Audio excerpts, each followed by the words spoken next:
আপনারা জেনেছেন যে রাসেল ভাই আপনাদেরকে একটা মেসেজ দিয়েছে যে ডিসেম্বরের ২৬ তারিখে গায়ে হলুদ ছিল, ২৭ তারিখে আমাদের ধর্মীয় রীতি অনুসারে বিবাহ অনুষ্ঠান শেষ হয়েছে।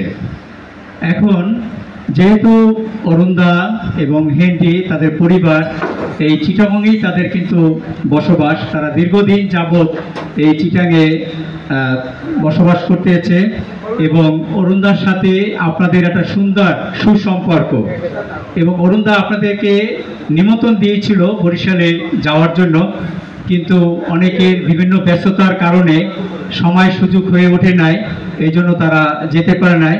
তার ভিতরেও রাসেল ভাই আরও ৩ জন অরুণদার বন্ধু তারা হেনরির এই বিবাহ অনুষ্ঠানে অংশগ্রহণ করেছিল, কিন্তু আপনারা যেহেতু যেতে পারেন নাই, অরুণদার আপনারা সবচেয়ে কাছের বন্ধু এবং আত্মীয় স্বজন, নিকটতম আর কি। তাইলে সেই জন্য অরুণদা এবং হেনরির পক্ষ থেকে আপনাদের তাদের পরিবারের পক্ষ থেকে আমি আন্তরিক শুভেচ্ছা কৃতজ্ঞতা জানাই। এই আজকের রিসিপশন প্রোগ্রামে আপনারা যে অংশগ্রহণ করেছেন, অরুণদা যে আপনাদেরকে নিমন্ত্রণ দিয়েছে, এই নিমন্ত্রণে আপনারা সাড়া দিয়েছেন এবং আপনাদের অংশগ্রহণেই কিন্তু আজকের অনুষ্ঠানটা সুন্দর এবং সার্থক হয়ে উঠবে। এবং আপনাদের কাছে দোয়া কামনা করি এই যে দম্পতি হেনরি তার সেই সঞ্চিতাকে যে গ্রহণ করে নিয়েছে, যে একটি পরিবার বন্ধন করে দিয়েছে, এবং এই পরিবারটির প্রতি আপনারা আশীর্বাদ করবেন, কারণ এই পরিবার যেন সারা জীবন একত্রিতভাবে মিলেমিশে সুন্দরভাবে বসবাস করতে পারে। এবং অরুণদা এবং আমার দিদির তাদের প্রতি যে একটা দায়িত্ব আছে, সেই দায়িত্ব যেন সুন্দরভাবে পালন করতে পারে। আপনারা সৃষ্টিকর্তার কাছে প্রার্থনা করবেন।